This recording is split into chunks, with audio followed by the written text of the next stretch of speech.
Welcome everybody. What is up? Josh here as your host. Diego's to my right over here. We are currently tuning in to the Cleveland Cavaliers and Boston Celtics game 5. And no Levert, no Mitchell, no Jared Allen for like the past Jeez, 7 7 games, games. and Yeah. they're up by 3 right now with the timeout being called. This is ridiculous. Um we'll get to the Celtics and the Cavs later, but Diego, I know, and that was a heartbreaking. We'll dive right into it, but the Mavs and Thunder, heartbreaking end. I was really hoping Luca would make both free throws to at least give the game a shot, but he couldn't come through. G, I think it's going 7. What do you think? I mean, I think it mostly depends on the result of this game. If the Mavs win tonight, I feel like he could go 6. If they lose tonight, we it's just looking rough. I mean, I feel like we can win at home, but it's just really painful to just be up by 14 and a half and be like, this is okay, and then just watch slowly as the downfall commenced and we just went all the way through, and it was just all credit to Shea.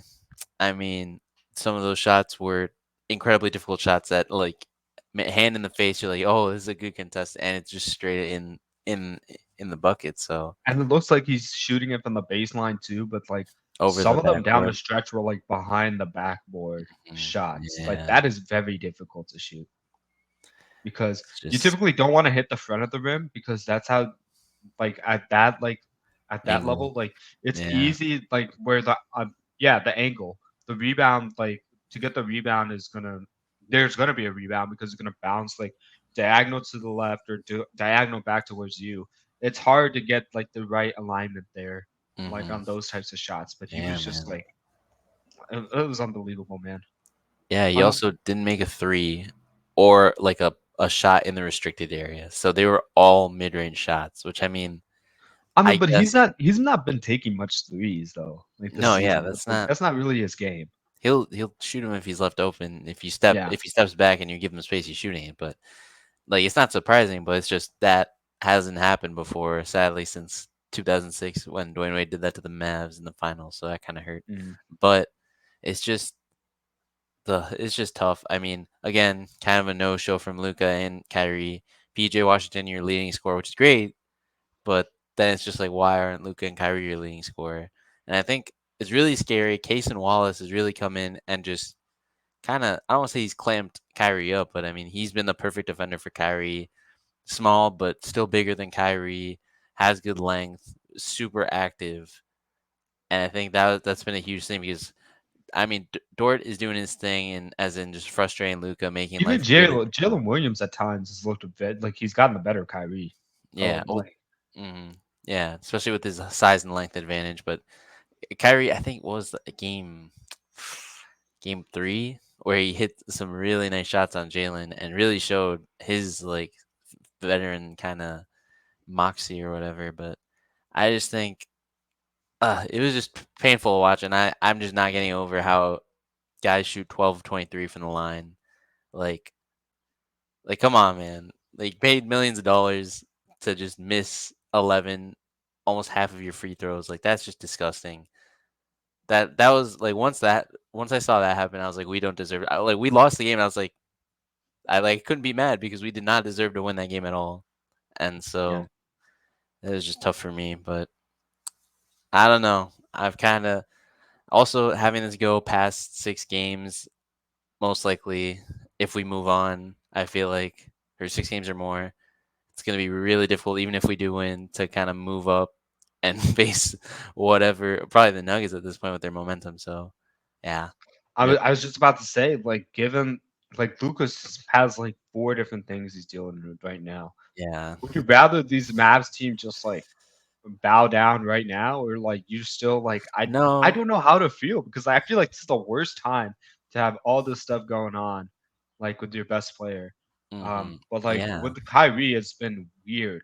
It has been weird because she's racking up the 6 column like no other. yeah. The assist totals are amazing, But but he's just the not scoring is scoring. just Oh, what's he was just hitting 30 on a nightly basis against the Clippers.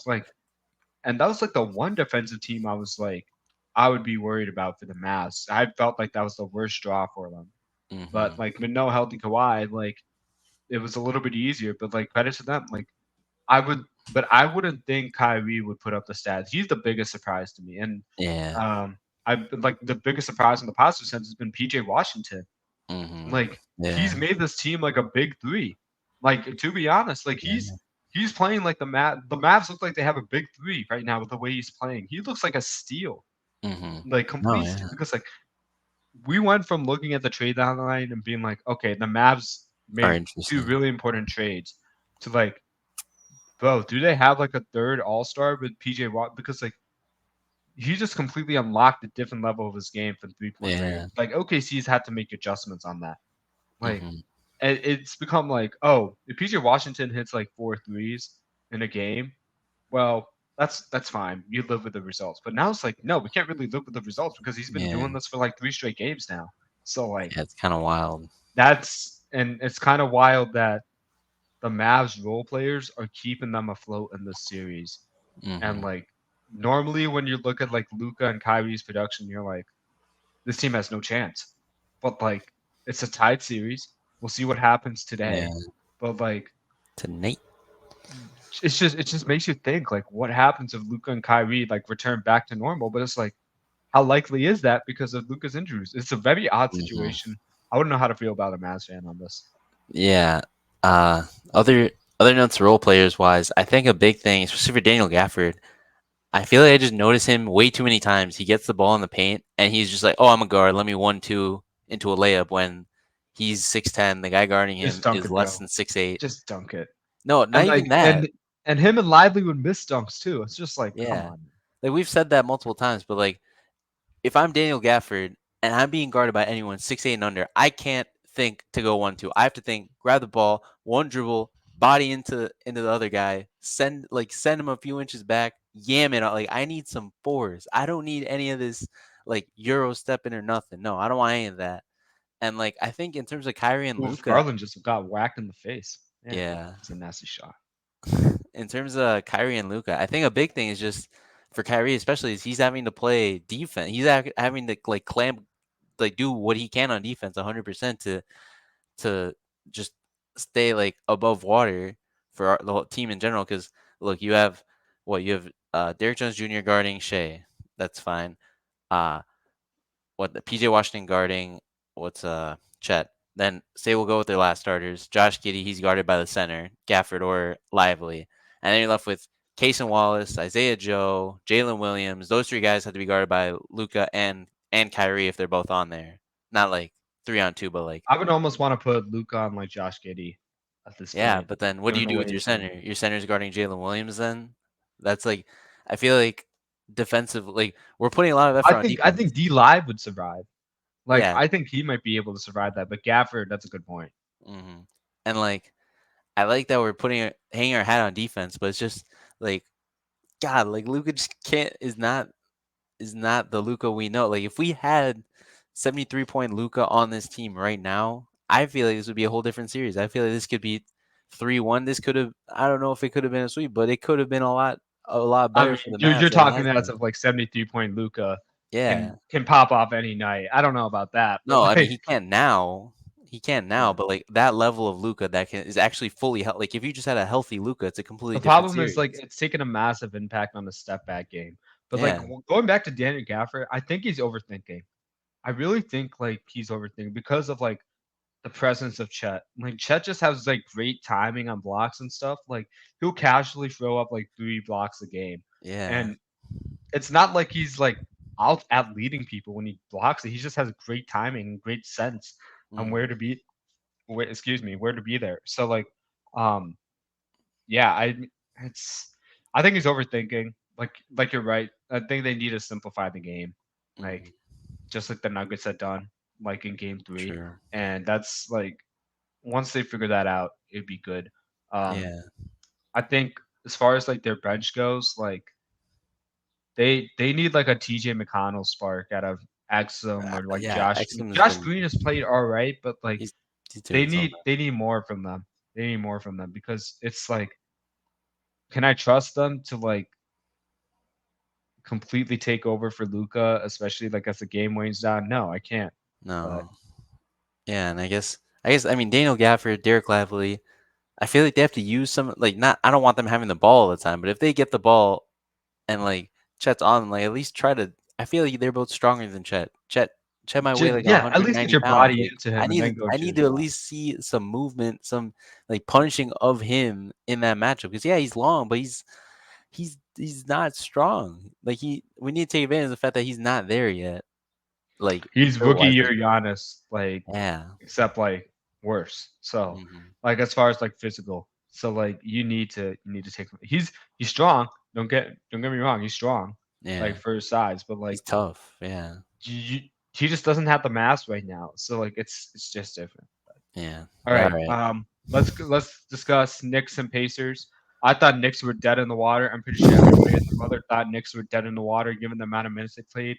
And then Miles McBride started. hmm And all my bets on Miles McBride not hitting two threes a game and that one not cashing out. It cashed out in the right game, except I didn't bet on him to hit two Nice. threes in that game.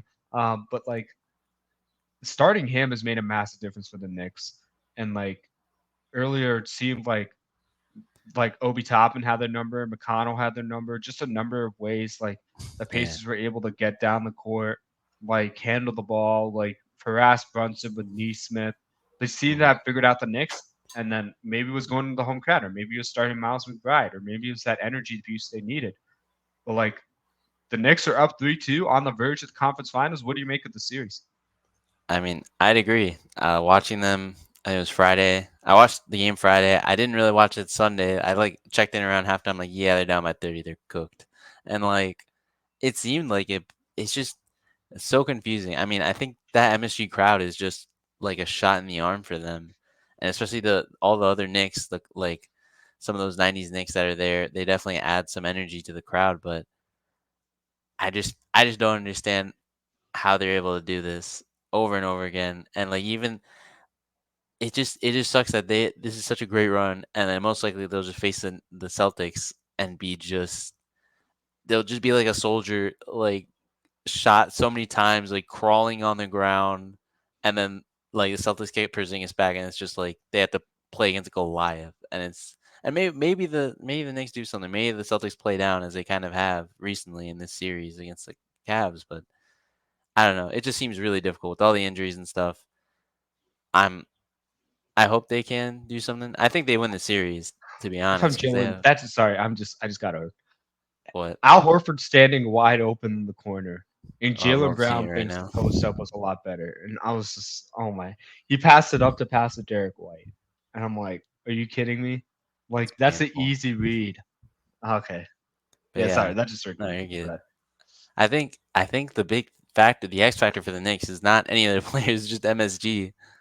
Like that crowd is doing wonders for them, and anytime Miles McBride shoots, they just go, dude, like they're all behind every single one of them, and I guess that's what's pushing them over the edge, and especially Brunson still scoring 40-point games, even though he has like 2 3 injuries or something. I feel like go New everyone's York, injured. go. Go New Yeah. York, go. It's like I've gotten ever since I hear that it's like catching on, man. Like hmm they're just a nice team to root for because of the way they play. But like Yeah. I mean, if I'm the Pacers and I'm like Halliburton, I'm probably more disappointed that Halliburton didn't start attacking to begin game five hmm because that's the polar opposite of what he did in game four. Like Yeah. once Halliburton started looking for his own shot and started hitting like three threes, it's just like the Knicks were on their heels, but now he's like looking to pass again and whatnot. And I get it. I get it. Maybe it's a trend LeBron started where it's like, let me get my teammates involved in the first quarter and then like make my mark like later on. But it's like Halliburton, your team operates differently. You're Yeah. the engine that drives the bus. You start driving the bus, make the Knicks focus on you, and then you can make these guys live shooters because like they can pop off at any time. Like McConnell doesn't need you to like pass it to him to get going. Oh, Toppin can create his own energy. Like these shooters around him can like do stuff and like Miles Turner can be a force to deal with. Especially when the Knicks are ailing. It's like yeah. what like I wanted to see Halliburton go out, start to get like 6 to 8 points in the first quarter, and then make his Mhm. mark, and he didn't do that in this game. Like he didn't go out actively looking for. He was passing up a lot of shots he should have taken, in Yeah, my there's opinion. That was a noticeable difference I saw from the pace. I'm like, wait, why are you reverting back to game two? This is not. Don't do that. Just play like you did the past two games. So no, there's one layup where Tyrese Halliburton going up with the left, and he's like oh, who's the other side? Like Hartenstein might be next to him, and he's just like, oh, I have this layup. Never mind, Miles Turner, you go do something with it. Like, bro, what are you doing? yeah. That's a late. Like, I don't know, man. He's got to be more aggressive. And yeah, like May LeBron did that, but LeBron's also like a whole different player. He's like one of the greatest players And of all Tyrese, time. and on that layup example, Tyrese is a Yeah, nasty guy. Where in game four, he just had this crazy like yeah, like the layup where like reverse. yeah, he did like a reverse like, but it was like from an angle you wouldn't expect the player to hit it from, and like Hmm. he just reversed from like a 45-degree angle to like perpendicular to the baseline and like Yeah. hit it, and I'm just like, what? I've never seen somebody attempt a layup like that. I thought it was like a no, yes, Tyrese moment, and I Hmm. was like, your team needs more of that. And um, Yeah. I can't say mean, enough about McConnell. McConnell's been probably the most consistent player. dog, I just straight love dog. watching him. I just love watching him. I was expecting to see a little bit more of OG Obi Toppin. Yeah. I think he's been a force there, but like um, yeah, I I don't know if we're gonna get good Pacers or bad Pacers in Game Six. That's I feel like that would ride everything. Yeah, And I think they're undefeated at home in the postseason though. So but it doesn't matter. It doesn't matter if they don't play like they played in games three and four in game six to be undefeated. And then no, yeah, are they going to revert back to their game five ways in game seven if they do win in game six? It's a total wild card. Um, and I have a feeling this is going to come down to if the Pacers lose the series, they're going to look at game one and two and be like, what the heck, refs? And it's really just like you had game six in your control, or game five mhm, in your control, and you had this team reeling, and then you just decided to play a different way from the jump. And yeah, it's that's the biggest thing that stood out to me, beyond like the numbers and everything. yeah. I don't know, man.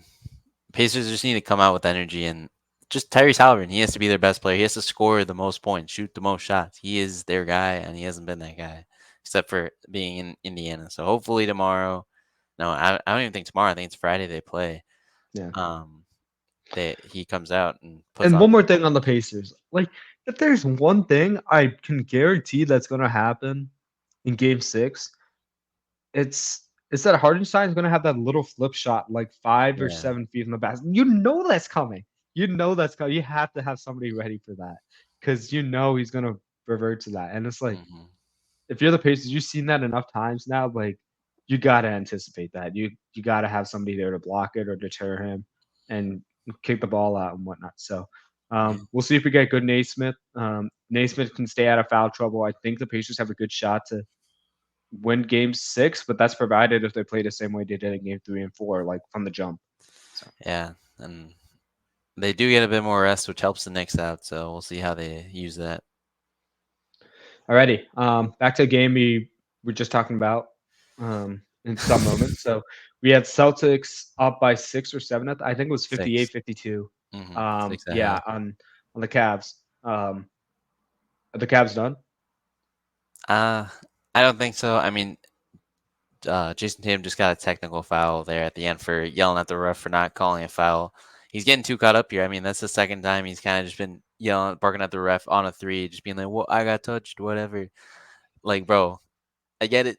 You thought it was a foul. What are you gonna do? Like, you can't call fouls. You're not a ref. Just play the game. And I think that's a big thing. Like, I don't know. He's one of the leaders on this team, but I feel like him and Jalen Brown have such different styles of how they handle this team. And Jalen Brown's been more.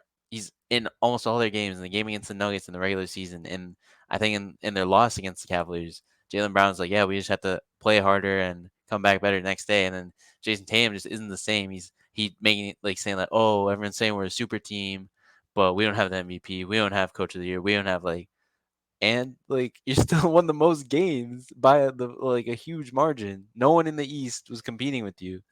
So I think they're playing like they're probably gonna win the series, right? I mean, Cavs don't have three really high end players, big score or two big scores, and then their best paint defender, tied best paint defender, I guess. Like this should have been, They should have ended in 5, to be yeah. honest.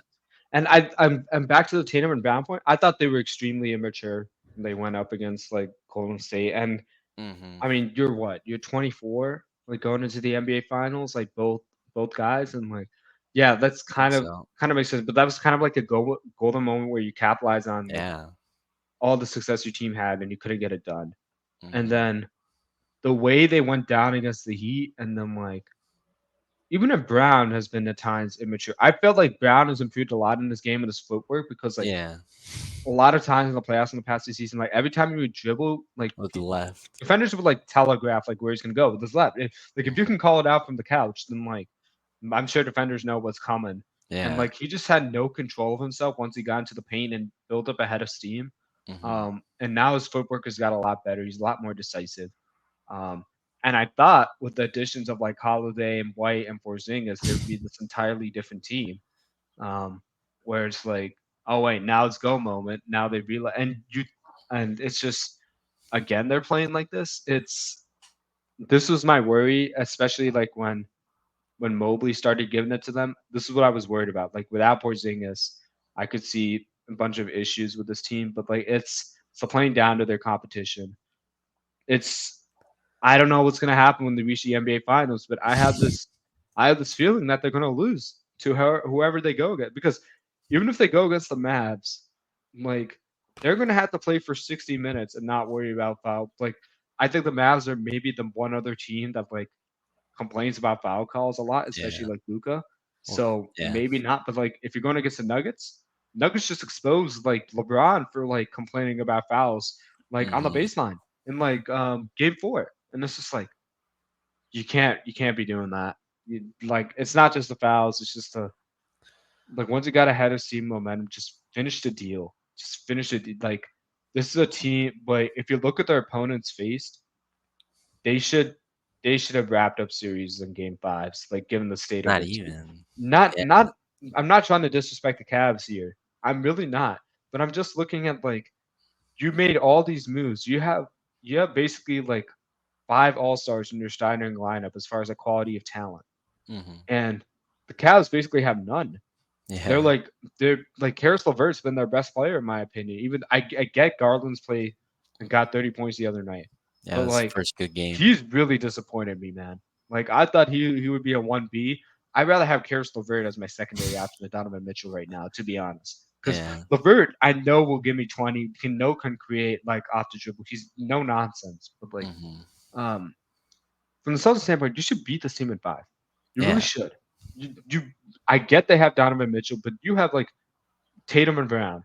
Like you should pencil in him for 25, and then you had like White hit like what 6 or 7 threes in game 1 and stuff. You know he's gonna show up. You know like Holiday's gonna do his thing. But they just keep playing down to their competition, man, and Mm-hmm. it's gonna bite him. It's gonna bite him Yeah. unless they can get over it. Yeah. And I think a big thing going back to those 22-2 finals is just, I don't know, maybe they got there and they said, like, oh, we've got this in the bag. Like, we're them. We'll be back here so many times. Like, let's do it. And then they lose. And then who's the next big, like, in 2022, there wasn't a huge team that scared anyone. I mean, the Suns did until they lost to the Mavs. And then you're like, oh, the Warriors won. Good for them. But the Celtics could have done it, and they didn't do it. Then the next year, even if they would have made it to the finals, they would have had to face the the Denver Nuggets. And now the Denver Nuggets are the force of the league.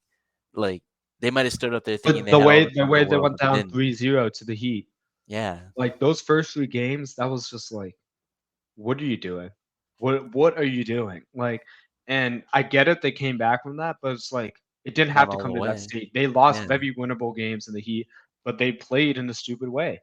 And it's this team is too talented to play like they don't know what's on the line. So Yeah. I'd say just from watching a bit of this game before we hopped on is just it's literally just drive and kick. Like, oh, Peyton Pritchard, yo, go cook, go try and get around someone, and then pass it, and then they just keep doing that without swinging, without any other movement, and it's not offense. It's just kind of like rec league ball.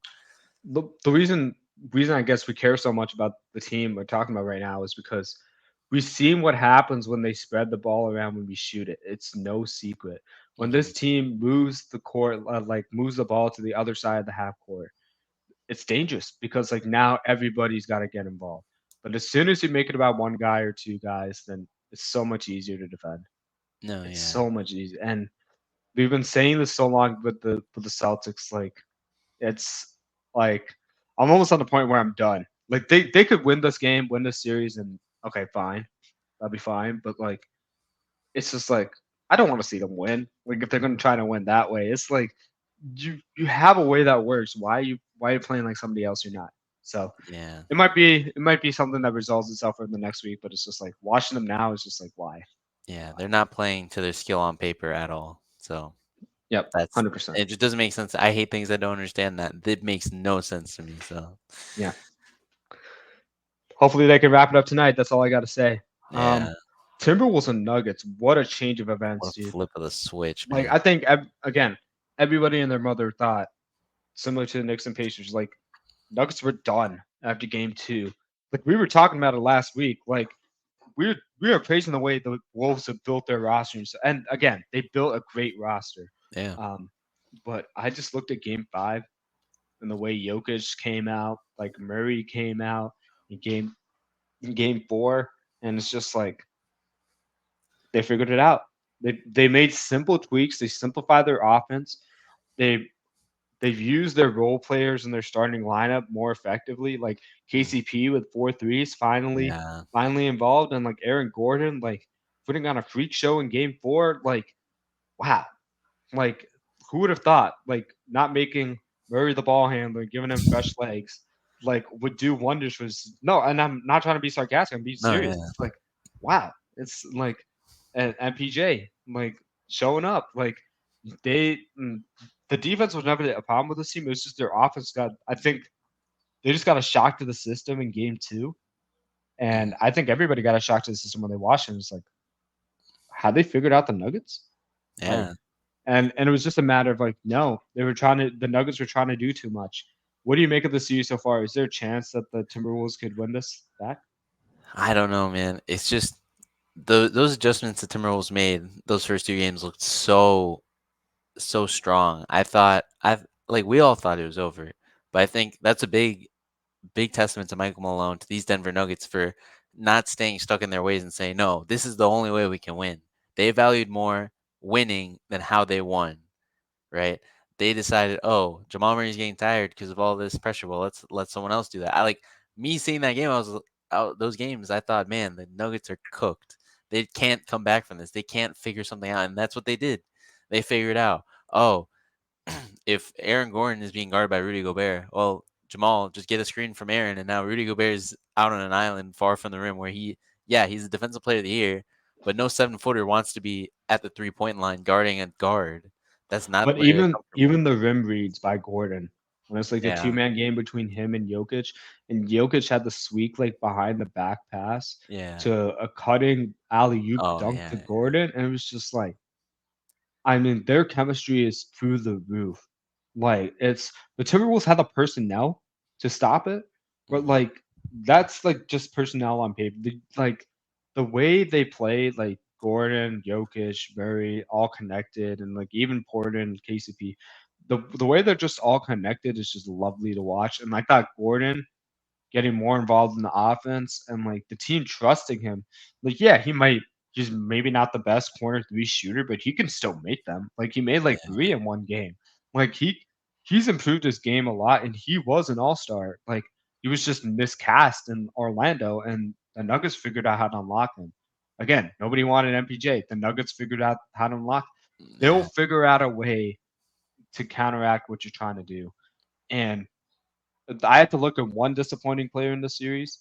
Um, it's Cat. It's Cat yeah, because Anthony Edwards put up 44 points yeah, and the Timberwolves couldn't win. And I get it. Jokic could put up 30, like Murray could put up 20, like in that same game. But it's like from offensive standpoint, Anthony Edwards did everything he needed to do. What did mhm, Cat do in response? Put up like 13 in one game.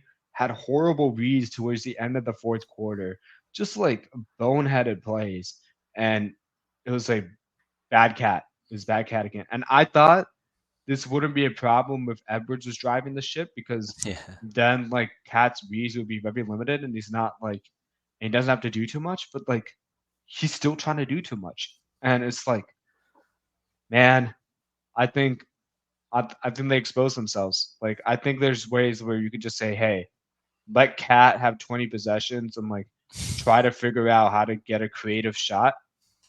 Like don't let him do catch and shoot because he's good at that. But if you make him think, Yeah. and try to I'm not trying to say he's dumb, but I'm like he It's makes basketball dumb IQ isn't decisions on the there. basketball court occasionally. And if you're a team like the Nuggets that has like values possessions, that's gonna make all the difference in the world when the game gets tight. Yep. Like I trust Jamal Murray with the ball in his hands Oh more than I yeah. trust like the Timberwolves at this point because I know what the Nuggets are gonna do. They're gonna say, hey, Cat, try to beat us with like this complex defense we used to have set up. Whereas like with Murray, the Nuggets already found the puzzle, like on how to get him to like execute the way Murray's comfortable executing. And if the Timberwolves keen on Murray, then the Nuggets just play Nugget style. And the Timberwolves is just like you don't know what you're gonna get if you just throw the ball in like Cat and Gobert's hands. And Yeah. like at times I feel like Nas Reed is playing better than Gobert. And I think the Nuggets figured out the Gobert puzzle. Um, Gobert's played a lot better defensively. Nothing to take away from that, but I think the Nuggets are just too offensively gifted, where they'll find any weakness and they'll just maximize it. So, Yeah. um, I guess for me the biggest thing to know that the Nuggets had taken back control is when when Jokic just got back to that connection to Aaron Gordon. I mean, that was something the Wolves prided themselves on avoiding, and it came through in the end. And yeah, I mean, Cat not only his like IQ on offense, but just the way he fouls and gets into foul trouble just puts so much stress on the rest of the it's team. so bad too. Yeah, it's not helpful at all. And I don't know. I think for the Timberwolves, it's not as bad for the Timberwolves to lose this series as it would have been for the Nuggets. And I mean, you still have time with Anthony Edwards. I mean, Anthony Edwards is only 22, so I think you chill there, and you just take what you had this season. It was a great season. You're the one seed, something no one expected. So I think that's great for them. But I think the also, Nuggets. mhm, I mean, I think the Timberwolves need Mike Conley bad because he didn't play in this yeah, last game, hmm, and I think he would try to alleviate a little bit of this. So we'll see. But like, yeah, I mean, there's some work to be done with this team, but like they're in a good spot. They built a good nucleus. They yeah. built a good nucleus for sure. And last thing, I just don't think I don't know what Rudy Gobert's grown on me. I know, like I've talked about the article that was written by him by ESPN that really like shed some light, and like hadn't really liked him. He seemed like always complaining and whatnot, and he seemed to be an issue at times, especially on the Jazz before. Ever since But he touched those mics during COVID, I was yeah, just like, why? like it's tough to come back from that. And like I was kind of growing a bit of inkling of just of goodwill towards him, but then it's just I don't know why he always wants the ball sometimes. And I get it. Like he gets a mismatch sometimes and he's like, "Oh, let me go to work." But my dog has no offense. Like all Rudy Gobert should be doing with the ball is catching it and dunking it. Nothing else. Like he's put in positions to do it to like manage the short roll, and that is terrible. Like my man cannot pass. My man can't dribble. My man can't shoot outside of the paint. And I think Oh my like god. like you can't tell me I'm not wrong here, man. But like I just think he's gotta like know his role on off. And I get it.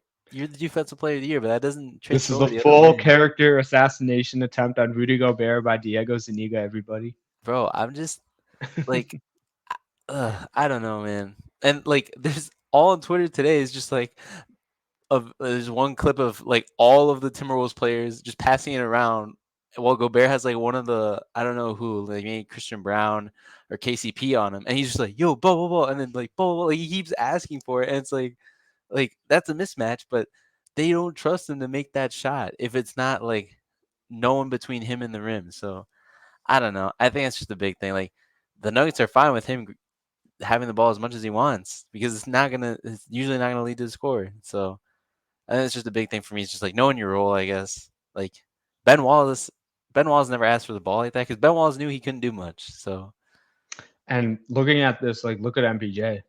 Like, mhm, everybody thinks he's just a 3-point shooter, but what did he develop this season? His rebounding, defensive rebounding, getting better on driving. defense. Like, yeah, his driving game is very good right Mhm, now. Like, he has a very explosive first step, and that helps. yeah. But I think looking at that example, like there's ways, and Rudy's done this defensively. He just Mhm, needs to do this on the offensive end. And he has two great guys to learn from. yeah. He has Cat, he has Nas. Like they're offensively gifted players that use their explosion and stuff. There's things you could take away from the games. Like I know Cat has learned a lot from Rudy, like defensively. But like Mhm, now it's time to share some light and like really develop that way. They grew so much in this previous season. Think about yeah. what if they have another season under their belt together. Like if I'm Rudy, you have to take advantage of that, dude. Because Mhm, right now, like dude, it's a very like if the team doesn't trust you, it's a very bad sign. It kind of limits like what you can do offensively. You need to help out more. And like I think where he's best used is in the two-man action with Conley because yeah. Conley's a very good decision maker. He'll Mhm, get like other guys involved and he'll make it a point to get Gobert involved.